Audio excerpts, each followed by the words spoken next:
नमस्ते, आप सभी का स्वागत है आज के इस कार्यक्रम में और आज मैं आपके सामने लेकर आया हूँ वंदे भारत एक्सप्रेस। जी हाँ, आप कहेंगे कि वंदे भारत एक्सप्रेस के बारे में आप बात तो करते हैं और आप लोगों ने कइयों ने मुझसे कहा कि सुधांशु मणि जी को लेकर आइए, तो आज मैं लाया हूँ सुधांशु मणि जी को आपके समक्ष। स्वागत करते हैं सुधांशु मणि जी का। Sudhanshu Mani ji Indian Railway Service of Mechanical Engineers से हैं, 1979/80 बैच, और इनका जो अंतिम असाइनमेंट था वो जनरल मैनेजर ऑफ आईसीएफ के आप जनरल मैनेजर थे, जहां आपने वंदे भारत एक्सप्रेस को मूर्त रूप दिया। तो हम आपको वंदे भारत एक्सप्रेस का रचनाकार भी कह सकते हैं। स्वागत है आपका सुधांशु जी। धन्यवाद, शुक्रिया। आपसे मैं ये पूछना चाहूँगा कि ये वंदे भारत एक्सप्रेस का जो आइडिया है, जो हम पढ़ते हैं, वो आता है उसके कि आपने इसको एज़ अ चैलेंज स्वीकार किया। उस समय एक टैलगो ट्रेन का ट्रायल चल रहा था और वो जी, टैलगो ट्रेन के ट्रायल के बीच में बहुत सारी समस्याएँ आईं, वो बहुत एक्सपेंसिव भी थी, तो आपको ये संभवतः किसी ने ऑफ़र किया और जनरली एंड में लोग जो हैं वो रेलवे बोर्ड हेडक्वार्टर में रहना पसंद करते हैं, लेकिन आपने चूज़ किया आईसीएफ में जाना। जी, थोड़ा सा करेक्शन करूंगा कि जी। लार्जली आपकी स्टोरी सही है। तो जैसा पता है आपको, सरकार में और रेलवे में भी लिहाजा ये घोड़े गधे तो मोर और लेस एक ही लाइन में चलते हैं। हाँ, हाँ, बिल्कुल, और बिल्कुल, बिल्कुल। ऐसा ना हो तो ब्यूरोक्रेसी ब्यूरोक्रेसी क्यों कहलाए? और सो इन गधों में कोई 5-10% मेरे ख्याल से, शायद 10% से कम ही होंगे जो जनरल मैनेजर के ओहदे तक जा पाते हैं। जी। 2016 अगस्त में मेरा नंबर आ गया, इस गधे का नंबर आया to be upgraded as general manager. तो आपको जैसा पता है कि रेलवे में दो तरह के जनरल मैनेजर होते हैं। एक तो जोनल रेलवेज के, वो एक फील्डम एम्पायर टाइप का होता है, हर कोई वहां जाना चाहता है। और 5 फैक्ट्रीज भी हैं जिनको जीएम एक हेड करता है, वो छोटा डोमेन होता है। बजट बड़ा होता है वहां का क्योंकि मैन्युफैक्चरिंग है, लेकिन डोमेन छोटा होता है, तो वो सेकंड चॉइस पे रहता है। मेरा जब नंबर आया तो जोन भी खाली था, आईसीएफ भी खाली था, और मित्तल साहब जो चेयरमैन थे, वो उनको जानता था मैं, उनसे लव हेट मेरा चलता था। तो उनसे मिलने गया मैं, तो उनको लगा ये जरूर जोन मांगने आया है। मैंने कहा नहीं साहब, मुझे इंटीग्रल कोच फैक्ट्री दे दीजिए, क्योंकि एक एंग्स्ट, एक ड्रीम कह लीजिए, वो सर्विस में आने के पहले से थ्रू आउट सर्विस ये था कि भारतीय रेल की ट्रेनों की जो इमेज है, रिकॉल, अगर आंख बंद करके आप भारतीय रेल की ट्रेन को याद करें, तो वो एक ही शक्ल आपको सामने दिखेगी जो जो डेकेड से बदली नहीं थी। वो वही एक डब्बे और एक लोको लगा हुआ, उस टाइप का। कोई फॉरेन मैगजीन्स में देखते थे, बाद में जब फॉरेन विजिट किया तो हम लोग देखते थे कि भाई ये स्वैंकियर, एस्थेटिकली सुपीरियर, टेक्नोलॉजिकली सुपीरियर, ऐसी ट्रेन इंडिया में कब आएगी। तो वो थोड़ा मन था, तो मैंने इंटीग्रल कोच फैक्ट्री मांगी और बड़ी खुशी खुशी उन्होंने मुझे दे दी। तो तब तक टेल्गो का कोई इस स्टोरी से लेना देना नहीं था। मेरी पोस्टिंग के बाद एक बार चेयरमैन साहब ने बुलाया और बताया कि भाई टेल्गो का क्या करना है। तो तब तक हुआ ये था कि अब पीएमओ से आया हो या एम्बेसी के थ्रू किसी तरह से एक प्रपोजल आया था कि दुनिया में देखिए, ब्रॉड गेज सिर्फ इंडिया, पाकिस्तान, बांग्लादेश को छोड़ के, श्रीलंका छोड़ के कुछ म्यांमार जगहों में पे भी। है, लेकिन जी म्यांमार में भी है, लेकिन म्यांमार में मीटर गेज है ज्यादातर। तो खैर, यूरोप में सिर्फ स्पेन में है, वो भी 8 मिलीमीटर का फर्क है। वो 1668 का आइबेरियन गेज बोलते हैं उसको, और अपना 1676 है। तो वही एक मुल्क है जो डेवलप्ड मुल्क, जो कि एक बनी बनाई ट्रेन ला सकता है यहाँ रेडीमेड, उसको कुछ नया नहीं बनाना पड़ेगा। तो उन्होंने ऑफर किया था कि हमारी टेल्गो की ट्रेन है और अपने यहाँ ट्रायल कर लीजिए, आपको पसंद आएगी जरूर, और फिर उसके बाद खरीदिएगा। तो लोग एक्साइटेड हो गए और ट्रायल पे ले आए, और ट्रेन लिहाजा अच्छी थी, बड़ा अच्छा ट्रायल हुआ उसका, बड़ा हाइप बिल्डअप हुआ, बड़ा ये हुआ कि फाइनली जो इस ट्रेन का इंडिया को इंतजार था वो आ गई। ट्रेन ट्रायल सक्सेसफुल हुआ। ये हुआ कि मुंबई से दिल्ली अब आप 13 घंटे में पहुंचेंगे, अभी 16 लगते हैं, तमाम बातें हुई। ट्रायल जब हो गया तो टेलगो वाले मंत्रालय में पहुंचे कि साहब अब क्या। तो हमारे जो ब्यूरोक्रेट्स हैं वो बगले झांकने लगे। बिना टेंडर के तो हम ले नहीं सकते। कहा कि अब तो हमको टेंडर करना पड़ेगा। बोले साहब टेंडर मतलब किस तरह का टेंडर आप करेंगे? बोलेंगे हम आपसे स्पेसिफिकेशन लेंगे, और स्पेसिफिकेशन ऐसा नहीं होना चाहिए कि सिर्फ आप ही उसमें कोट कर पाए। तो बोले साहब हम जैसी ट्रेन आपको दे रहे हैं वो सिर्फ हम ही बनाते हैं दुनिया में। बोले नहीं भाई, ये सिंगल टेंडर वाला काम तो हम नहीं कर पाएंगे। तो लिटरली यही हुआ, और मतलब वो जूझता रहा टेलगो वाला। और उसी समय चेयरमैन साहब ने मुझसे पूछा, मैंने कहा साहब आप ईमानदारी से बात करें तो आप लोग को ये पहले सोचना था, लेकिन अब जब इस आप जगह पे आ गए हैं तो ये जिम्मेदारी मुझे दे दीजिए, और मैं कुछ करूंगा, वहां से टेंडर कॉल करूंगा। टेंडर करने का पूरा पावर प्रभु साहब ने, मानना पड़ेगा उनको, वो सब उन्होंने जनरल मैनेजर्स को दे दिया था। कोई भी फाइल रेलवे बोर्ड में नहीं आती थी, ये 2015 में प्रभु साहब कर गए थे। ओके। तो उन्होंने कहा कि अच्छा ठीक है। फिर मैंने एक प्रपोजल भी बनाया, टेलगो से भी बात की कि भाई ट्रेन अच्छी है आपकी, लाने की कोशिश करेंगे हम लोग, जिम्मेदारी मैं लेने को तैयार हूँ, जिससे भाई बोर्ड पे आंच ना आए। थोड़ा सा एक लेकिन मिनट वो आपको यहाँ जी टोकूंगा मैं, जी थोड़ा सा जी जी कि टेलगो जी के बारे में, कि जो टेलगो जी के जो ट्रायल्स यहाँ हुए थे जी तो वो सेल्फ प्रोपल्शन मोड में तो हुए नहीं थे, उनको तो नहीं नहीं डीजल इंजन जी के जी जरिए जी जी जी उनका ट्रायलिंग किया गया था। जी तो हाउ कैन सही दिस कह बी रहे हैं। कॉल्ड प्रॉपर और फुल ट्रायल्स? नहीं तो वो देखिए, वो बात आपकी सही है। वो सेल्फ प्रोपेल्ड ट्रेन भी वो बनाते हैं, लेकिन जहां जो लाए थे वो कोचेस थी, उनको लोकोमोटिव से ही हॉल करना रहता, और पावरफुल लोकोमोटिव लगाना पड़ता उसका पूरा पोटेंशियल एक्सप्लॉइट करने के लिए। आपकी बात सही है। तो बहरहाल वो फिर भी वो चेयरमैन साहब को हिम्मत नहीं हुई, और वो कुछ हुआ नहीं, और एक दिन टेलगो वाला बेचारा जो अपनी ट्रेन लेके वापस स्पेन ले गया। इसी से पैरेलली ये हमारी कहानी आईसीएफ में एक बड़ी ही नायाब टीम मुझे मिल गई थी, जिसके लिए मैंने कुछ नहीं किया था, वो मौजूद थी वहां पे। इंजीनियर स्टाफ वो बहुत दिन से उसी तरह की ट्रेन बनाते, ज्यादा नंबर्स की बात होती थी सिर्फ। उनमें एक हुस्पा जिसको कहें, एक ललक थी कि कुछ नया करें, वो मुझे विरासत में मिल गई। और उन लोगों में भी यही जज्बा था कि एक मॉडर्न ट्रेन हमें बनाना है। तो वो सारा प्रोक्योरमेंट का काम सब कुछ तो आईसीएफ में हो सकता था, लेकिन चूंकि नई टाइप की ट्रेन थी, इसमें कोई इंजन नहीं होता। जो हम लोगों ने प्लान किया था कि ट्रेन में कोई लोकोमोटिव नहीं होगा, जो कोचेस के नीचे ही सारा इक्विपमेंट लग जाएगा। तो इसमें नई बात क्या है, क्योंकि आपके जितनी भी लोकल ट्रेन्स हैं, ईएमयूज हैं, वो तो जी हमारे पास पता नहीं कब से चल रही, जी, बात दशकों से। सही है आपकी। वो चल रही हैं, मेरे ख्याल से 1925 से चल रही हैं, 100 साल हो गए। Correct, correct. लेकिन मेन लाइन पे हमारे पास ऐसी कोई ट्रेन नहीं थी। डीएमयूज भी थी मेन लाइन पे, पर 180 किलोमीटर पे चलने वाली कोई ट्रेन नहीं थी। और हम लोगों ने उस ट्रेन की सबसे इंपॉर्टेंट चीज होती है जो बोगी जो नीचे लगती है कोच के, वो डिजाइन करने की क्षमता भी पूरी नहीं थी। इसलिए हम लोग अभी तक कोई भी बोगी डिजाइन नहीं कर पाए थे। जो बोगी आती थी बाहर से उसमें ही टिंकरिंग करते थे। और मेन लाइन के लिए ऐसी कोई ट्रेन, इसको ट्रेन सेट बोलते हैं, वो नहीं थी। इसकी बात बहुत सालों से हो रही थी, लेकिन वो आप थोड़ा बहुत समझते होंगे, दो विभाग का कंपटीशन हो जाता था उसमें। एक चाहता था, एक नहीं मैकेनिकल और चाहता था। इलेक्ट्रिकल का। जी, तो वो एक चाहता था, एक नहीं चाहता था।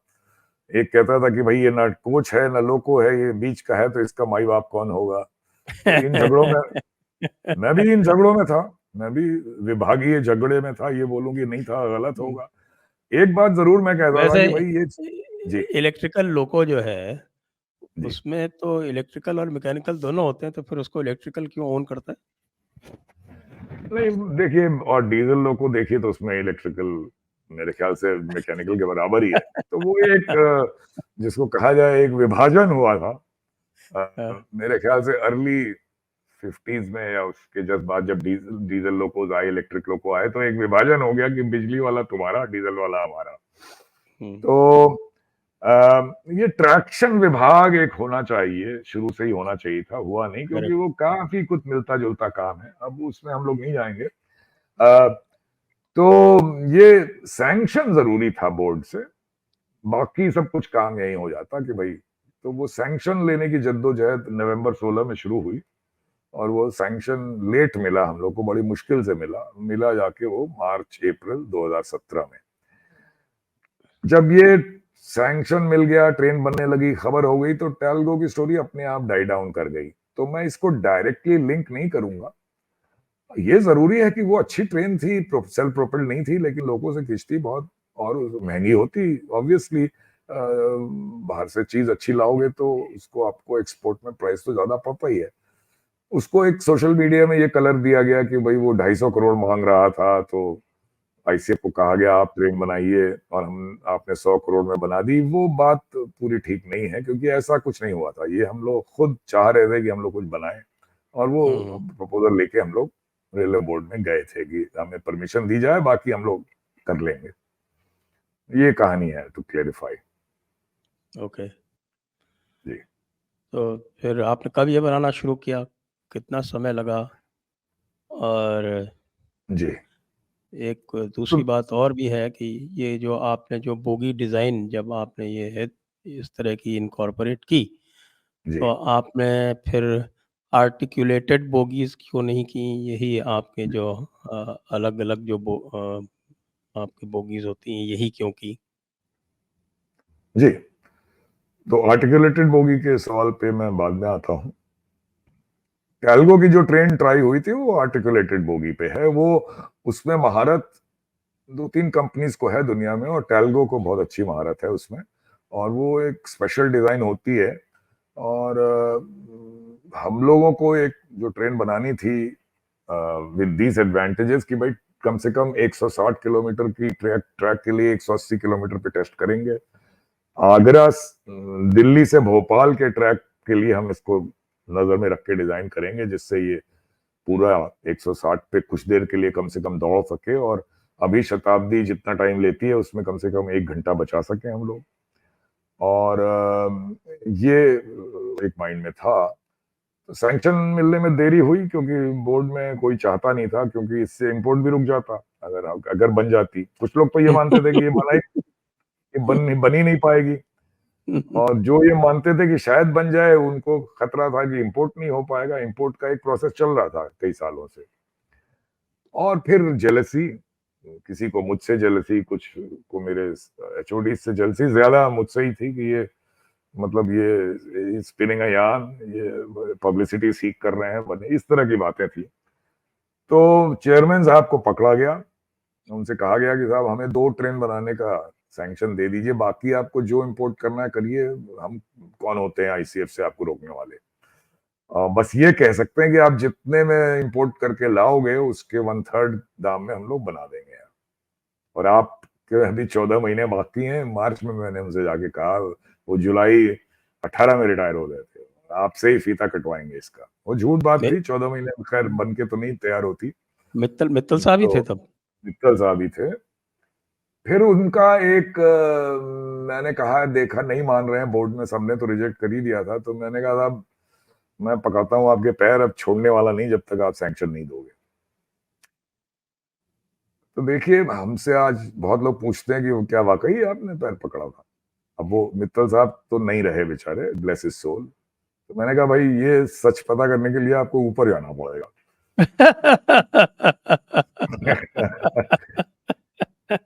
जी। अब बात ये मेरे और उनके बीच की है। आप इस फैक्ट में मत जाइए कि मैंने पैर पकड़ा या नहीं पकड़ा, आप इसमें इसकी स्पिरिट में जाइए। पैर स्पिरिट बड़ी पकड़ना तो सिंपल थी। मुहावरा ही होता है एक। हाँ, मतलब मैंने मुहावरा इस्तेमाल किया या फिजिकली पकड़ा, ये आप मिस्ट्री रहने दीजिए। स्पिरिट ये थी दीक्षित साहब, देखिए कि ये जो प्राइड जो है किसी काम में आपको बहुत ऊपर बढ़ाती है। आप सबको खुशी से देखते हैं, feel good, you look at everyone with happiness. हाँ, घमंड और वैनिटी जो है, यानी गर्व और घमंड का फर्क। वैनिटी आपको दूसरे की को गिरा के आप ऊपर बढ़ना चाहते हैं तो वो आपको छोटा बनाती है। तो उनका पैर पकड़ के मुझे तो गर्व हुआ ना, क्योंकि मुझे सैंक्शन मिला और मैं अपने लोगों के पास गया कि देखो सैंक्शन मिल गया, और उनका पैर पकड़ने से अपनी थोड़ी वैनिटी, थोड़ा घमंड ही कम हुआ, तो वो ना कोई तो तोड़ ही देगा किसी दिन। इसलिए ये मुहावरा बड़ा सटीक है यहाँ पे, और इसी से काम हुआ। तो सैंक्शन हमें मिला और टीम बहुत एक्साइटेड थी। तो आधी बैटल तो यही आप समझिए, it was one over when an excited team finally got the go ahead to do it. फिर मैंने ये कहा कि भाई देखो, ये अब कोई विभाग वगैरह नहीं है यहाँ पे, अब सब एक ही विभाग है, आईसीएफ, और ऊपर जाओ तो एक ही विभाग है, भारतीय रेल। लेकिन भारतीय रेल का ये मतलब नहीं है कि अब भारतीय रेल के और विभाग भी यहाँ टांग अड़ाने आए। अब ये कोकून है, हम यहाँ पे, हम लोगों को किसी की कोई जरूरत नहीं है, हम लोग खुद ये काम करेंगे और जल्दी से जल्दी ट्रेन बना के देंगे। और शेक्सपियर ने एक जगह कहा है, टचस्टोन बोलता है एज यू लाइक इट में, कि a fool thinks himself to be a wise man, whereas a wise man knows himself to be a fool. तो अब ये बेटर है कि आप एक विटी फूल बनो बजाय इसके कि एक फुलिश विट। जो काम नहीं हो पाएगा आपसे, आप 180 आइटम का एक टेबल बनाया हम लोग ने, इतनी चीजें चाहिए एक नई ट्रेन बनाने के लिए। जहां हम लोग कमजोर हैं आज तक हिंदुस्तान में, उसके आसपास भी कोई काम नहीं हुआ, आपको भी लगता है नहीं कर पाओगे, तो इसमें कोई शर्म नहीं है ये एक्सेप्ट करने में। उसमें हम किसी कंपनी के पास नहीं जाएंगे क्योंकि हमें ट्रांसफर ऑफ टेक्नोलॉजी नहीं करनी, लेकिन हम कंसल्टेंट अपॉइंट करेंगे यूरोप में, जो हमारी मदद करेगा डिजाइन करने में। और एक बार इस बार मदद करेगा, अगली बार और इससे अच्छी ट्रेन बनानी होगी, तो अब तुम लोग सक्षम रहोगे। तो वो भी एक बड़ा अच्छा मूव रहा। 3 कंसल्टेंट्स हम लोग ने अपॉइंट किए यूरोप में। उसमें किसी को भी फ्यूचर सप्लाई में इंटरेस्ट नहीं था, सिर्फ अच्छी डिजाइन बनवाने में हमसे उसका इंटरेस्ट था। तो इन सब चीजों के चलते जो काम आम तौर पे एक अच्छी कंपनी सिस्टमैटिक ढंग से करके 36 से 42 महीने लेती है, वो काम आईसीएफ की टीम ने 18 महीने में करके दिखाया। अप्रैल से लेके अप्रैल 17 से अक्टूबर 2018 के में कॉन्सेप्ट, आइडिएशन कॉन्सेप्ट से लेके design, engineering, manufacture, turnout, prove out, सब करके और रेलवे को ट्रेन हैंडओवर की। जी जी। और उस समय ये बात होती थी, अच्छा मैंने आपको वो टेक्निकल बात पूछी कि हाँ, आपने दर्शकों आर्टिकुलेटेड बात एक बार। जी, मैं जरा दर्शकों को बता दूं कि मैं क्या पूछ रहा हूं, क्योंकि दर्शकों को जी, जी, संभवतः जी, इसमें जी। पता नहीं होगा कि हाँ, दर्शकों को बता दूं कि वो ट्रेन के नीचे जहां पर पहिए लगे होते हैं, वो जो पूरा जो पार्ट होता है उसको बोगी कहते हैं।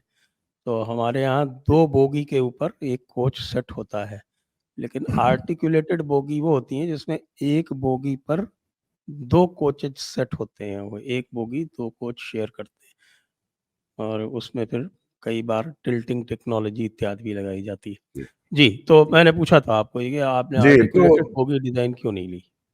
जी, तो देख, अगर आप कभी उसकी तस्वीर देखें, चूंकि 2 कोच पास में आ गए, उनके बीच में एक बोगी है, तो ये बहुत लाइट वेट आप इसमें कर सकते हैं। इसकी कर्विंग परफॉर्मेंस बहुत अच्छी हो जाती है, और इसलिए ये डिजाइन बहुत अच्छी स्पेशल डिजाइन मानी गई, और स्पीड में भी मदद करती है, 2 बजाय बोगी अलग के अगर इसमें देखें तो कर्विंग परफॉर्मेंस और की वजह से। और उसके साथ टिल्टिंग के लिए भी एमिनेबल होती है, तो कर्व्स पे आप टिल्ट करके हायर स्पीड पे ट्रेन को ले जा सकते हैं। अदरवाइज आपको कैंट ट्रेन रेल पे इतना नहीं होता कि आप अगर स्पीड नहीं घटाएंगे तो पैसेंजर्स को डिस्कम्फर्ट हो सकता है, बिकॉज कर्वेचर पे वो सेंट्रीफ्यूगल फोर्स की वजह से डिस्कम्फर्ट हो सकता है। लेकिन वो लेवल पे अभी हम लोग नहीं पहुंचे हैं। अभी कैपेबिलिटी इंडिया में आर्टिकुलेटेड बोगी बनाने की 180 किलोमीटर के लिए नहीं है। वो हर चीज की शुरुआत कहीं ना कहीं होती है। अगर ये समझा जाए कि भाई हमें आर्टिकुलेटेड बोगी ही बनाना है, तो वो आप शुरुआत करेंगे तो उससे 2-3 साल आपको लगेगा बनाने में, ट्रायल एरर होंगे, उसमें आप फेल करेंगे पहले, फिर सीखेंगे। तो जो हम लोग के पास वक्त था 18 से 21 महीने का करने का, उसमें आर्टिकुलेटेड बोगी बनाने की हमें सिंपली मैं बताऊं कि क्षमता नहीं थी हमारी, और अभी भी नहीं है। वो तब तक नहीं होगी जब तक आप उसको बनाओगे नहीं एक दिन। ओके। तो जी, जी, वो बिना बनाए वो आप सीखेंगे भी नहीं, वो कोई आपको सिखा दे, ये ट्रांसफर ऑफ टेक्नोलॉजी से हम लोग कहीं नहीं पहुंचते। अपने आप जो चीज आप बनाएं, गुड और bad, it should be yours with ownership and pride, तभी आप उस जगह पहुंचते हैं जहां आप अपने क्रिएशन के ऊपर चढ़ के आगे बढ़ते हैं। तो ये आर्टिकुलेटेड बोगी में सेफ्टी भी बेटर होती है? सेफ्टी भी बेटर आप कह सकते हैं, लेकिन ऐसा कोई प्रेडिकेटेड नहीं हो सेफ्टी पे, बट राइट कंफर्ट के हिसाब से, कर्विंग परफॉर्मेंस, स्पीड, कैपेबिलिटी के हिसाब से, लाइट वेट, एनर्जी एफिशिएंसी सबके लिए अच्छी है। आपने उस समय एक ट्रेन 20 भी डिजाइन करने की बात की थी, तो वो ट्रेन जी 20 का क्या हुआ फिर? जी, तो जब हम लोग ट्रेन 18 बना रहे थे तो ये हमें पता था और ज्यादा पता है कि फ्यूचर जो है रोलिंग स्टॉक का, पैसेंजर रोलिंग स्टॉक का, एल्यूमिनियम में है, स्टील में नहीं है। हमारी ट्रेन स्टेनलेस स्टील में बन रही थी। उसके कई रीजन है। एल्यूमिनियम की कोचेस बनाने के लिए लंबे एक्सट्रूजन्स लगते हैं, समझिए कोच की लेंथ के बराबर। वेरियस मेंबर्स हैं जो स्पेशल मशीनरी प्लांट में एक्सट्रूड किए जाते हैं। वो चूंकि हालांकि Bharat one of the largest producer of aluminium, लेकिन यहाँ पे उस तरह की किसी एक्सट्रूजन की आवश्यकता अभी तक नहीं पड़ी है, तो ऐसा अभी मशीनरी प्लांट इंडिया में नहीं है। उसको लगाने का खर्चा, एक आइडिया देने के लिए बता रहा हूं आपको, वो प्लांट लगाने का खर्चा 500 से 1000 करोड़ तक आ सकता है। वो महंगा काम है। तो हम लोग ने कहा भाई एल्यूमिनियम लाना तो है, यहाँ पे बनता नहीं है, तो कैसे किया जाए। तो ये हम लोग ने एक प्लान बनाया कि ट्रेन 18 तो बनती रहेगी और एल्यूमिनियम भी आना है, तो हम लोग एक, we called for a tender that we will invite somebody, some firm, but caveat उसमें ये लगाया दो चीजों का जो सबसे जरूरी है मेरे लिहाज से, कि जो भी चीज आप डिजाइन करोगे हमारे लोग के साथ बैठ के करोगे। ये नहीं कि आपने बना दिया फिर ट्रांसफर ऑफ टेक्नोलॉजी हो रही है, लोग विदेश घूमने जा रहे हैं, पिकनिक हो रही है, सब कुछ हो रहा है, सीखते कम, घूमना ज्यादा हो जाता है और हम वैसा नहीं बना पाते जैसा लाते हैं। ये हमारे सामने एग्जाम्पल ही एग्जाम्पल है। तो डिजाइन जब आप करोगे तो साथ बैठ के एक एक चीज हमारे सामने होगी, जिससे नो हाउ तो होगा ही, नो वाई भी हमें मिलेगा।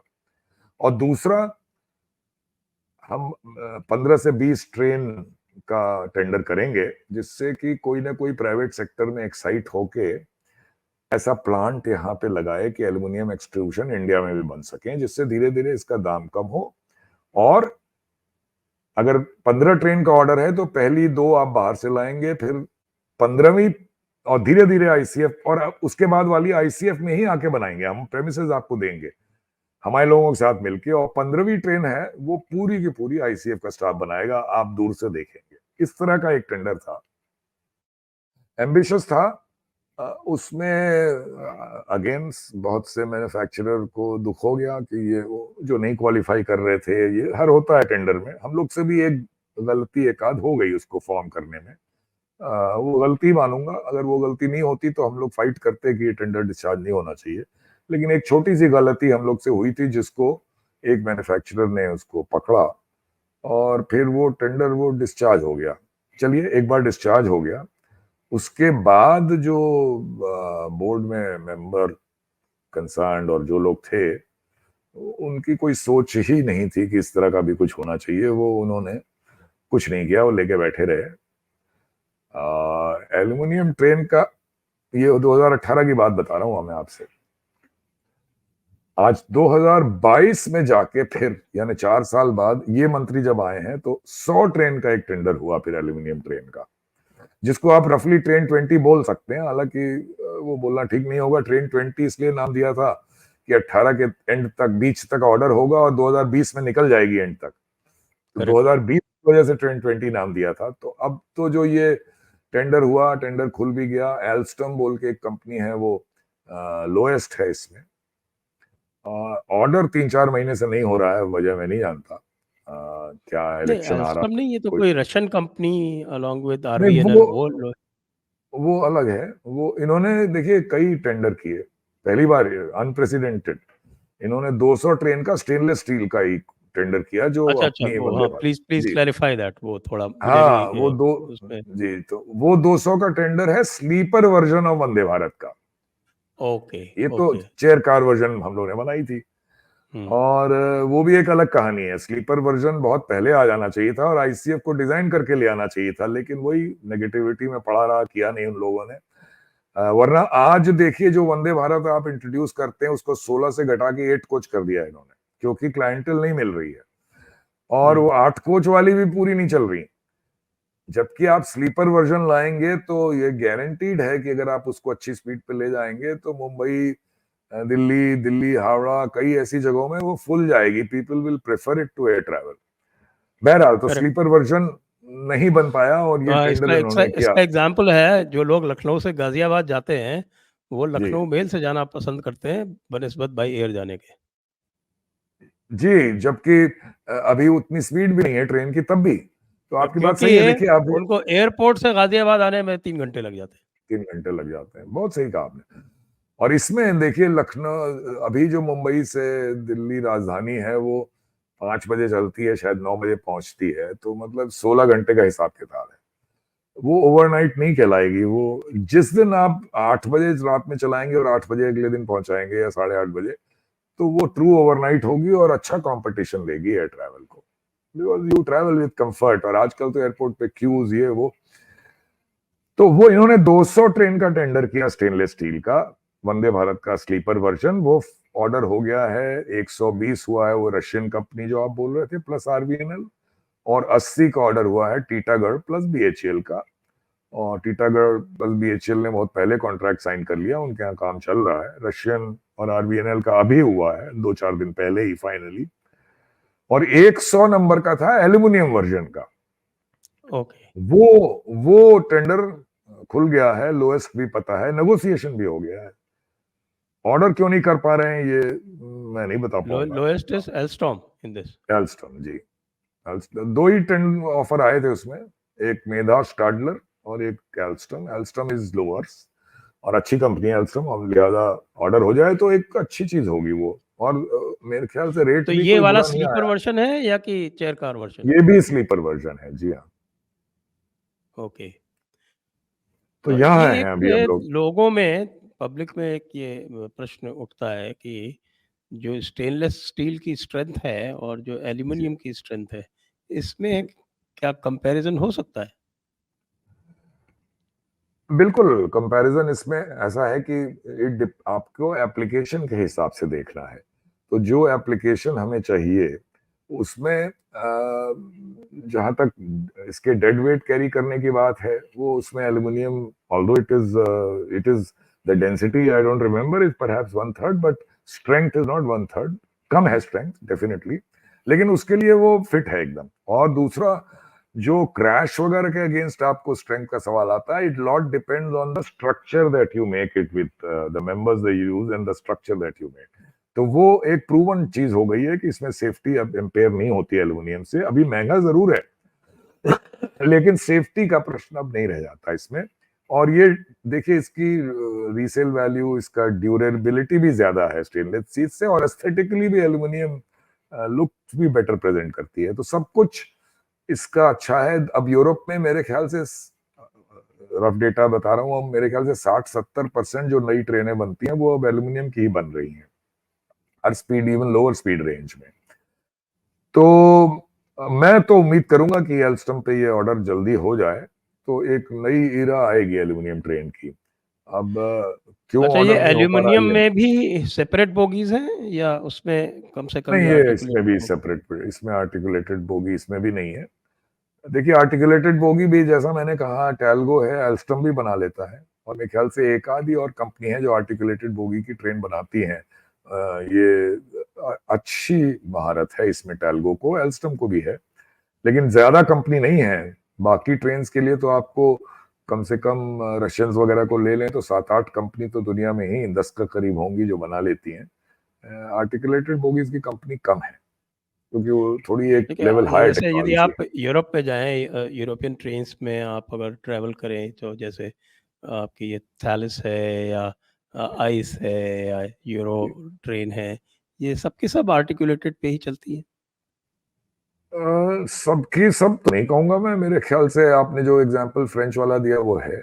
आइस तो जहां तक मुझे याद है आर्टिकुलेटेड नहीं है। आईसीई ट्रेन्स मेरे ख्याल से आर्टिकुलेटेड नहीं है। और सबकी सब हों, ऐसा नहीं कि वहां भी अभी आर्टिकुलेटेड ट्रेन्स की परसेंटेज ज्यादा, बहुत ज्यादा नहीं होगी। जी ओके। जी तो ये जो एल्युमिनियम वाला जो टेंडर किया गया है इसमें, और जो ये 200 वाला जो स्टेनलेस स्टील टेंडर किया गया है, इनकी हम्म, का पैसेंजर के निगाह से, जी पैसेंजर के पर्सपेक्टिव से इनमें क्या अंतर है? आ, अच्छा सवाल पूछा आपने। देखिए, रेलवे के पॉइंट ऑफ व्यू से अगर लिया जाए तो एल्यूमिनियम एनर्जी एफिशिएंट होगी। पैसेंजर्स की बात नहीं है अभी, पहले रेलवे का बता दूं अभी मैं। तो okay. Running expenditure will be lower because it will consume less fuel, less energy. और मेंटेनेंस भी थोड़ी बेटर हो जाती है एल्यूमिनियम में बिकॉज वो थोड़ी ड्यूरेबिलिटी ज्यादा है। एक आम पैसेंजर तो देखिए, अगर अच्छी कंपनी को ऑर्डर दिए जा रहा है तो वो स्टेनलेस स्टील में भी अच्छा प्रोडक्ट देगा और एल्यूमिनियम में भी अच्छा प्रोडक्ट देगा। और अगर खराब कंपनी है, एल्यूमिनियम की कोच बना के उसमें भी फर्निशिंग अच्छी से नहीं दे, में पैसेंजर के लिए मेन चीज है फर्निशिंग, वो अगर अच्छे से नहीं करे तो वो उसको पैसेंजर को तो वही सबसे ज्यादा दिखाई देगा। इतना आप कह सकते हैं कि क्योंकि लाइटर वेट है और एनर्जी एफिशिएंट, तो छोड़े, लाइटर वेट है इसलिए एक्सेलरेशन लेवल भी थोड़े फास्टर हैं, तो थोड़ा बहुत ट्रैवल टाइम में भी कट डाउन हो सकता है, बहुत बहुत सिग्निफिकेंट फर्क नहीं पड़ेगा।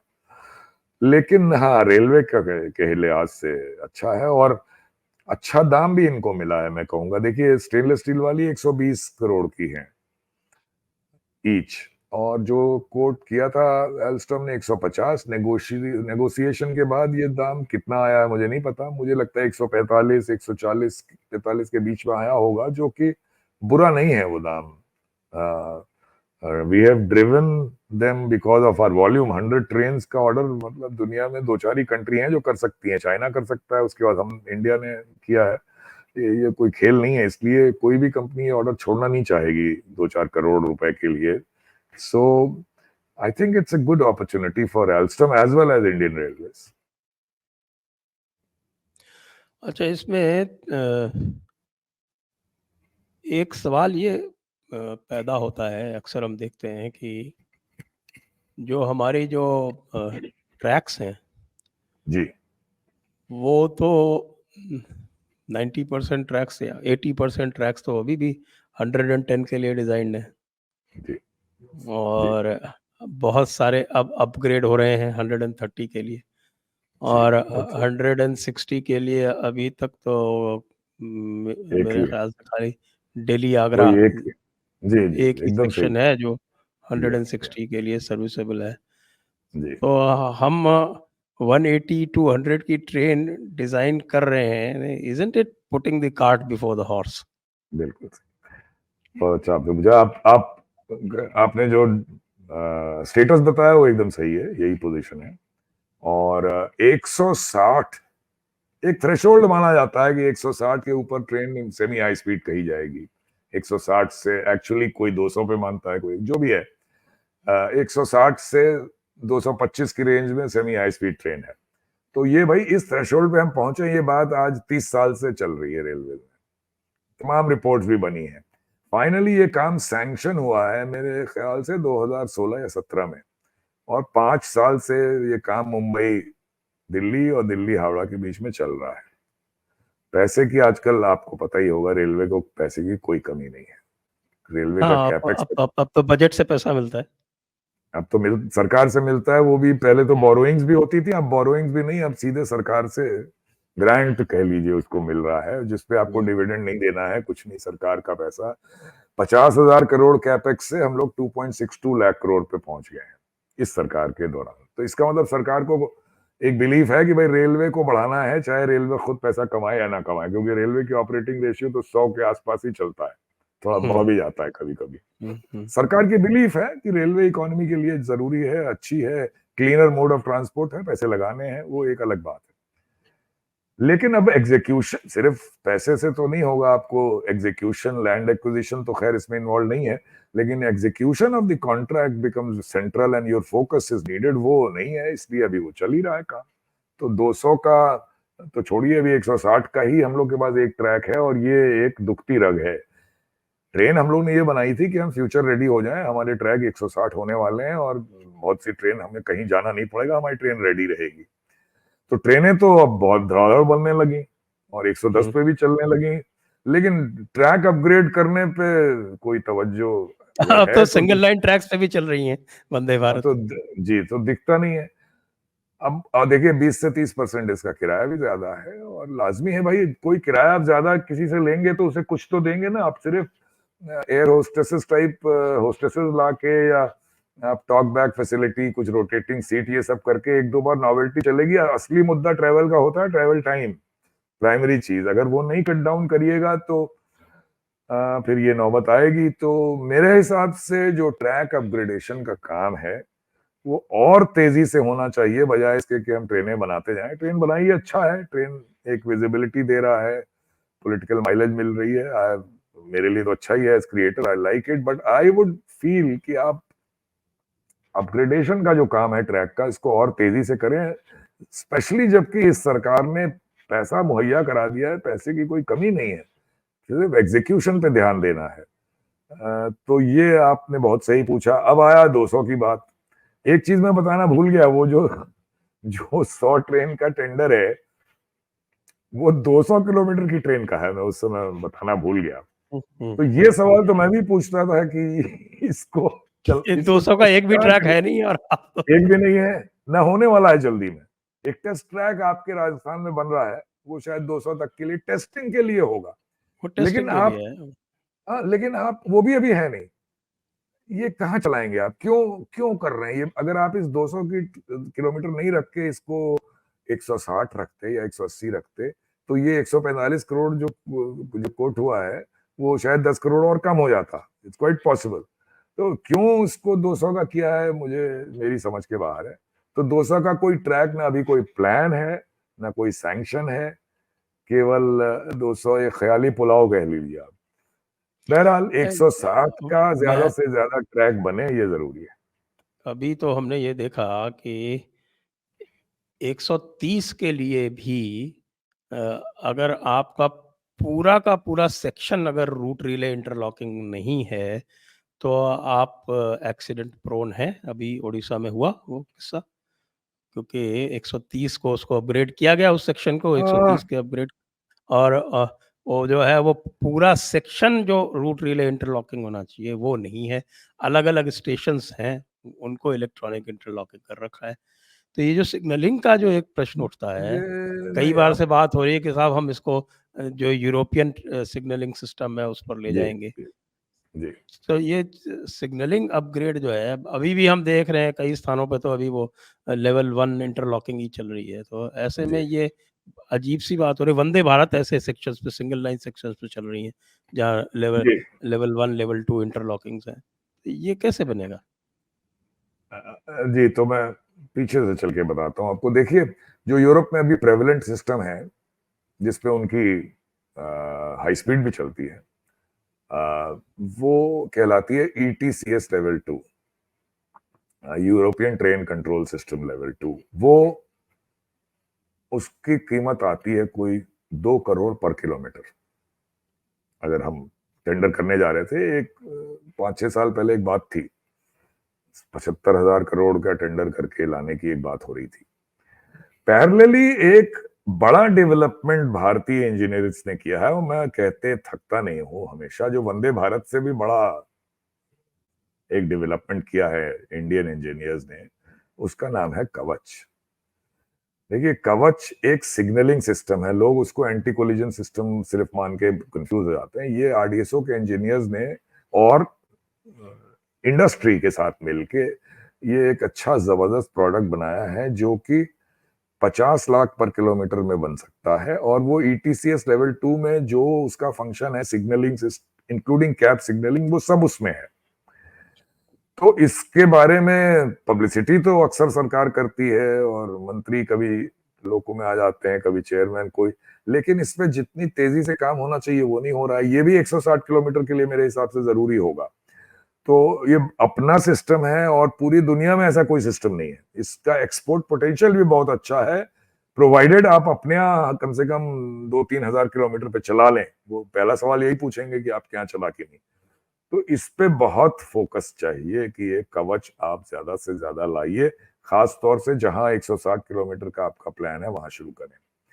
अब जहां तक एक्सीडेंट की बात है, मैं इसको एसएसआई या अवेलेबिलिटी ऑफ आरआरआई से नहीं लिंक करूंगा।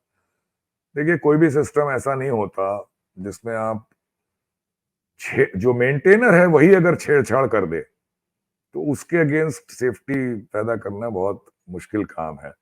मैं मतलब आपको एक एग्जांपल दूं कि देखिए, एक मान लीजिए रोड की क्रॉसिंग है जिसमें 4 तरफ से रोड्स हैं और वो ऑटोमेटेड कंट्रोल कर दें आप, बेस्ड ऑन एआई भी लगा दीजिए उसमें। लेकिन अगर आप उसका जो मेन लॉजिक है उसी को छेड़छाड़ करके, कोई जो मेंटेनर है वही जाके कुछ वहां पे ऐसा कर दे कि वो उसका लॉजिक से छेड़छाड़ हो जाए, तो उसको इतना ही परमिट करना है कि 2 रास्तों में एक साथ हरी लाइट आ जाए और वो बड़ा भयावह एक्सीडेंट हो जाएगा ऐसे। तो उसी तरह यहाँ भी यही हुआ था कि भाई, अब चाहे ट्रेन चलने का, तेजी से ट्रेन चलती रहे, रुके नहीं मेंटेनेंस की वजह से, ये प्रेशर हो या स्लिप शॉट वर्किंग हो, या आप मान लें कि ये प्रेशर तो रहता ही है, आप जानते हैं, हमेशा रहता ये है। प्रेशर रहता है, ये प्रेशर रहता है और स्लिप शॉट वर्किंग भी होती है। तो उसकी वजह से ये काम हुआ। उन्होंने एक डेलिबरेटली एक ऐसा काम किया, शॉर्टकट मेंटेनेंस, जिसमें सेफ्टी को अलग कर दिया एकदम, जिसकी वजह से ट्रेन उस लाइन पे पहुंच गई जहां उसको जाना नहीं था। उसको सिग्नल सीधे जाने का था, कनेक्शन उसका रूट बना दिया आपने लूप लाइन से।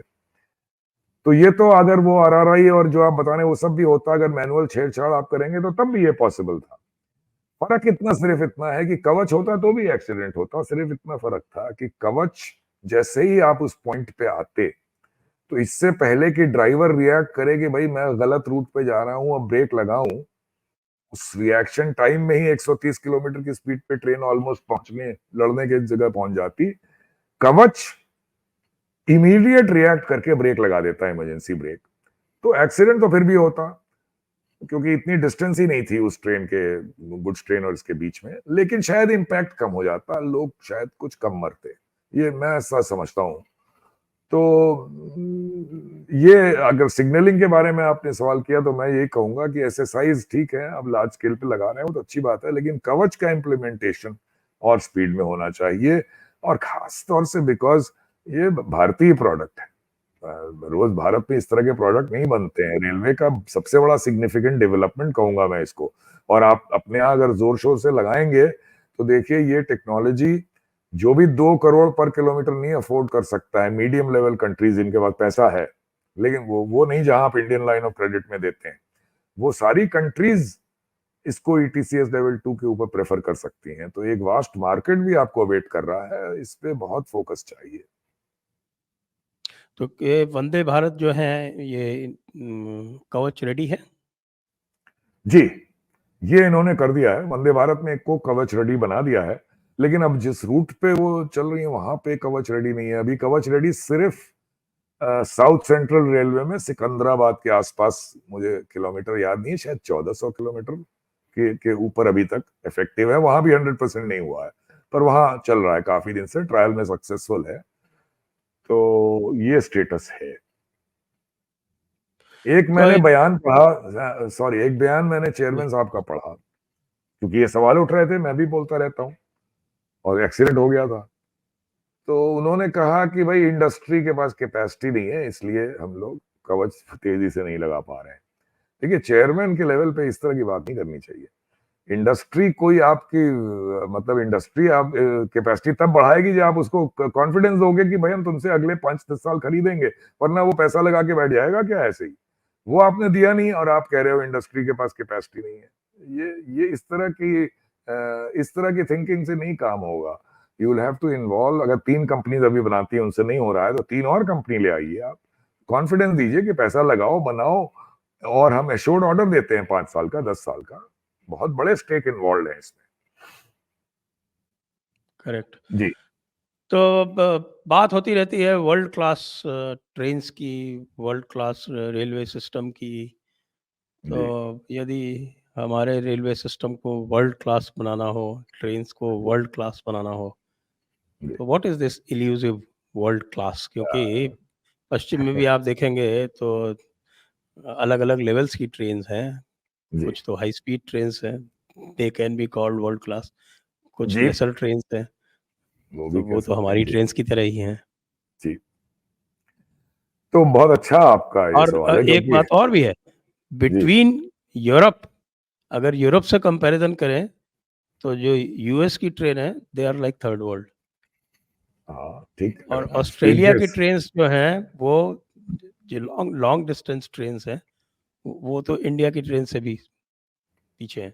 जी तो आपकी बात सही है ऑस्ट्रेलिया की तो ट्रेन पैसेंजर ट्रेन मैंने देखी नहीं यूएस की देखी है और यूरोप की देखी है तो मैं शुरुआत करूंगा आपके इस लफ्ज से ये जो वर्ल्ड क्लास लफ्ज है ये बहुत ही ज्यादा मिसयूज्ड है किसी को क्लियर नहीं होता कि ये होता क्या है वर्ल्ड क्लास तो पहले मैं इस ट्रेन पे आऊं ट्रेन को मेरे को छोड़ के शायद सब लोग इसको वर्ल्ड क्लास बोलते हैं मैं नहीं बोलता वंदे क्योंकि मुझे मालूम है वंदे भारत कि को। ये जी जी मैं बिकॉज मैं तो इसको वर्ल्ड क्लास बोलने की का दुस्साहस नहीं करता इसलिए कि देखिए आज से 60 साल पहले 1964 में जापान ने 210 किलोमीटर की ट्रेन चलाई थी शिंकानसेन हमने 60 साल बाद 180 किलोमीटर की एक ट्रेन बनाई है इंडिया कंपेयरिंग टू इंडिया बहुत अच्छा काम किया हम खुश होते हैं हम लोग लेकिन आप ये समझें कि आप बुलेट ट्रेन का मुकाबला करेंगे तो ये बहुत गलत बात है तब आप वहीं रह जाएंगे जहां हैं तब आप बुलेट ट्रेन के आसपास नहीं पहुंचेंगे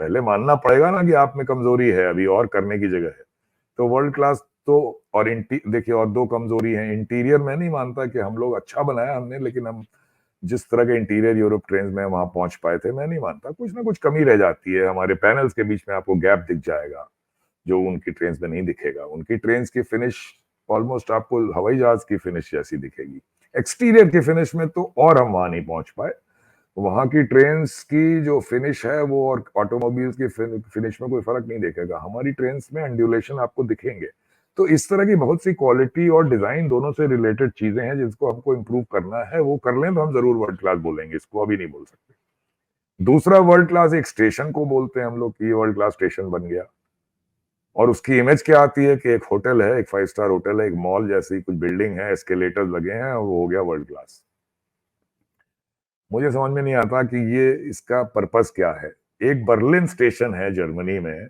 जो सेल्फ सस्टेनिंग है वो उसमें 3 या 4 मंजिल की पूरी मॉल है और 2 या 3 लेवल पे रेलवे ट्रैक्स भी हैं वो एक ऐसा स्टेशन है वाहिद शायद जहां पे लोग स्टेशन जाते हैं it attract footfall not travellers others also because of the mall तो भाई साहब ऐसा है कि हमारे देश में इसकी कोई आवश्यकता नहीं है हमारी फुटफॉल स्टेशन पे ऑलरेडी लाखों में है अगर हम उसको ठीक से संभाल सकें तो वो बहुत होगा हम वहां मॉल बना के लोगों को और स्टेशन में बुलाएं ये तो मेरी एकदम समझ में नहीं आता यानी कि हमें मॉल नहीं बनाना है हमें एयरपोर्ट नहीं बनाना है हमें 3-4 चीज देखनी है एक तो हमें entry and exit from to and from the station should be smooth जरूरत हो तो लेवल सेपरेशन आप करिए जरूर स्मूथली आप आइए उतरिए और अंदर जाइए उसके बाद information system should be impeccable आपको किसी पोर्टर से नहीं पूछना है कि फला ट्रेन किस प्लेटफॉर्म पे आएगी आपकी डिवाइस पे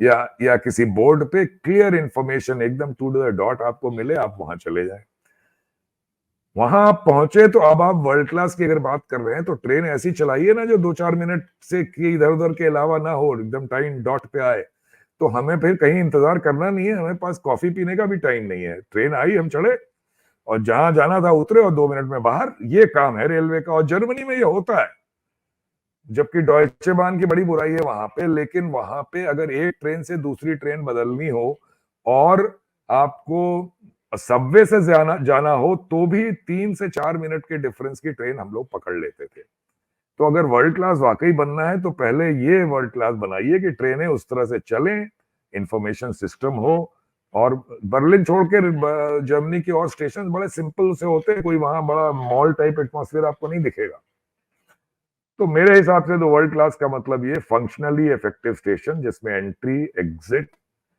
बोर्डिंग डीबोर्डिंग एकदम बढ़िया कन्वीनियंट हो इंफॉर्मेशन सिस्टम बढ़िया हो और उसमें ग्लिटसी सेरेमिक टाइल्स लगाना और केवल फसाड खूब अच्छा बनाना, वो भी कुछ हद तक जरूरी है हेरिटेज जगहों पर, बट बाय एंड लार्ज उसका महत्व कम है बजाय इस एस्पेक्ट के।